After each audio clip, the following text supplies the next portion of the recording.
بسم الله الرحمن الرحيم. وفي السماء رزقكم وما توعدون. اللهم صل على سيدنا محمد الفاتح لما أغلق والخاتم لما سبق ناصر الحق بالحق والهادي إلى صراطك المستقيم وعلى آله حق قدره ومقداره العظيم. اللهم صل على سيدنا محمد صلاة العبد الحائر المحتاج الذي ضج من كل ضيق وحرج ولجأ إلى باب الكريم ففتحت له أبواب الفرج وعلى آله وصحبه وسلم. اللهم صل على سيدنا محمد الحبيب الشفيع الرؤوف الرحيم الذي أخبر عن ربه إن لله تعالى في كل نفس 100,000 فرج قريب وعلى آله وصحبه وسلم. اللهم صل على سيدنا محمد طب القلوب ودوائها وعافية الأبدان وشفائها ونور الأبصار وضيائها وروح الأرواح وسر بقائها وعلى آله وصحبه في كل لمحة ونفس عدد ما وسعه علم الله.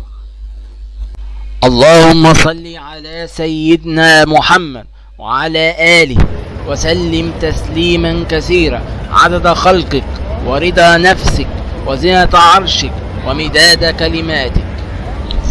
اللهم صل صلاة جلال وسلم سلام جمال على حضرة حبيبك سيدنا محمد واغشه اللهم بنورك كما غشيته سحابة التجليات الإلهية فنظر إلى وجهك الكريم وبحقيقة الحقائق كلم مولاه العظيم الذي عزه من كل سوء.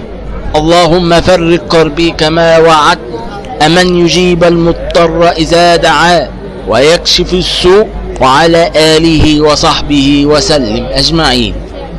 اللهم صل صلاة كاملة وسلم سلاما تاما على نبي تنحل به العقد وتنفرج به الكرب وتقضى به الحوائج وتنال به الرغائب وحسن الخواتيم ويستسقى الغمام بوجهه الكريم وعلى آله.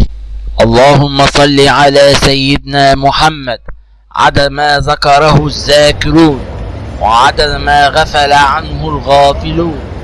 اللهم صل على سيدنا محمد وآله وارزقنا النظر إلى جماله.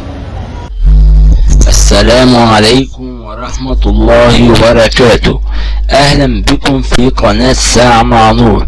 قناة ساعة مع نور قناة شاملة مميزة تشمل السياسة والترفيه والدين وكل ما يخص المجتمع وأخبار عاجلة، وقناة تعتمد في فيديوهات الرئيسية على فيديوهات مميزة للدكتور مبروك عطية وللشيخ رمضان عبد المعز والدكتورة نادية عمارة والدكتورة سعاد صالح والدكتور توفيق عكاشة والمستشار مرتضى منصور وفيديوهات لأسامة منير والدكتورة هبة وفي فيديوهات مفاجأة هتعرفوها أول ما تنزل على القناة. ياريت تشتركوا في القناة وتفعلوا زر الجرس.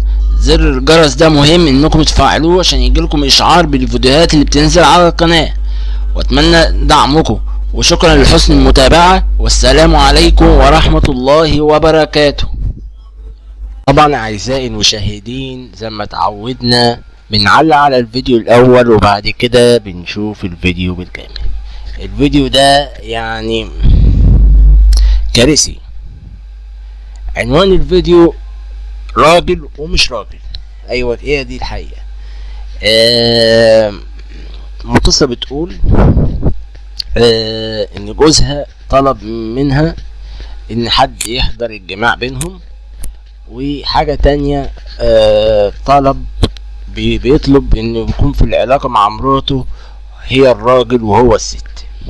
انا ماليش تعليق، يعني انا مش عارف رجالة اخر زمن او معرفش، دول مش رجالة، هنقول يعني ذكور ولكن ليسوا رجالة.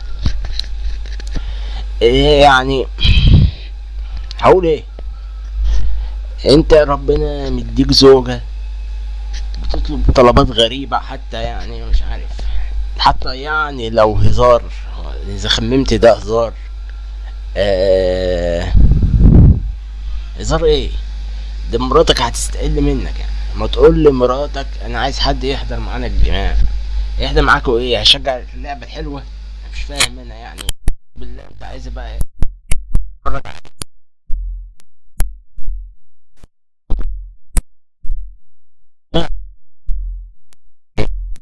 مش عارف اقول ايه، بس يعني حاجة مستفزة جدا جدا. وايه انت ايه اللي في الأول؟ طب انت الست وهي الراجل، مستفزة ومش قادر اعلق شعوري. يا ريت تدعموا القناة ومتنسوش تفعلوا زر الجرس عشان يصيركم فيديوهاتنا اول باول. شكرا لحسن المتابعة، والسلام عليكم ورحمة الله وبركاته. خلونا نستقبل اتصال تاني سريعا ونقول الو. الو، ايوه، ازي حضرتك؟ عامل ايه؟ الحمد لله تمام. اتعرف بيكي؟ ترشا اقول اسم؟ ممكن جدا. طب كام سنة؟ 25. مرتبطة؟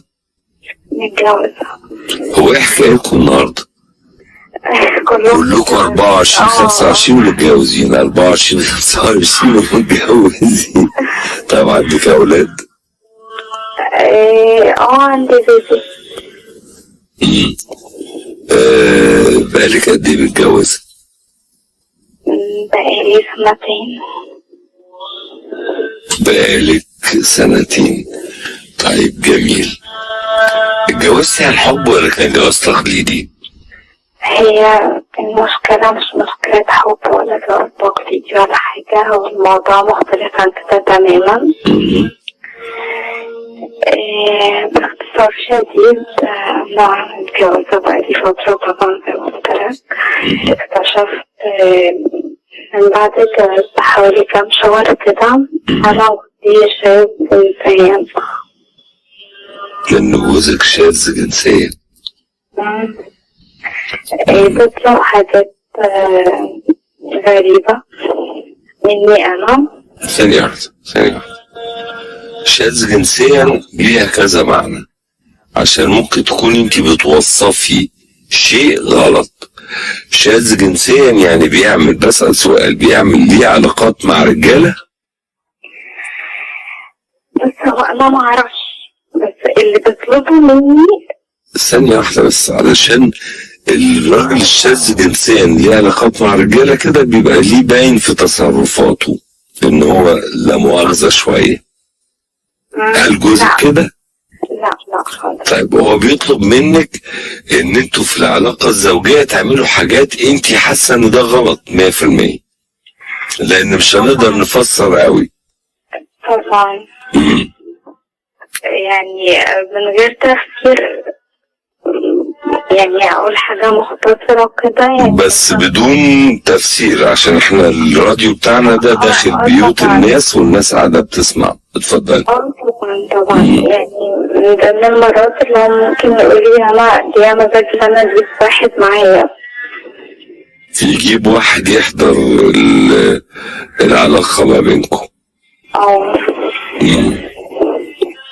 طبعا انا. هل عمل كده؟ لا ما عملش كده، بس انا مش عارفة اعمل، يعني انا مش عارفة اصده ولا عارفة، انا مش عارفة اصده ولا عارفة ان انا مش عارفة حاجة خالص. انا مصدومة فيه لا لا لا لا لا، لازم تعرفي مفيش حاجة اسمها مش عارف حاجة خالص. يعني ما هو مرة طلب منك ان هو يجيب حد تاني يكون موجود معاكم في العلاقة، وطلب ايه تاني؟ طلب انه مثلا يعمل العلاقة بطريقة ما تغضب ربنا سبحانه وتعالى.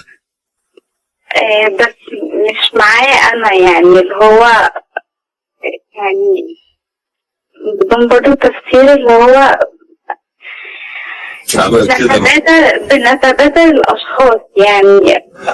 يعني عايز يعمل تبادل زوجات. ممكن اللي هو يكون هو مش راجل، يعني يكون العكس، فاهمني؟ طيب الكلام ده بدأ امتى؟ من بعد فترة، من ساعة كام شهر من الجواز كده بدأ بكلام وبدأ بتلميحات. طب في الأول ما كانش في أي حاجة من دي خالص؟ كان خالص، كان طبيعي جدا. طب انت النهارده لو اتصدمتي واتخضيتي ده مش حل، ولو اتخطفتي وبقيتي مش عارفة تتصرفي ازاي ومش فاهمة وانا مخضوضة وبتاع كده، انت رحتي في داهية. ممكن يلبسك في موقف تلاقي فجأة حد جه، حاجة كده حصلت. الموضوع عايز منك ببساطة مطلقة يا بنت الناس انك تقعدي معاه وتتكلمي له. بص بقى يا حبيبي، انا عايز افهم انت ايه اللي بيخليك تفكر الافكار دي؟ هقول لك انا، قولي له ادينا بنتناقش بس يا سيدي، مفيش مشاكل بس بنتناقش. ايه اللي خلاك تفكر ان يكون في راجل تاني معانا؟ هل ده يثيرك؟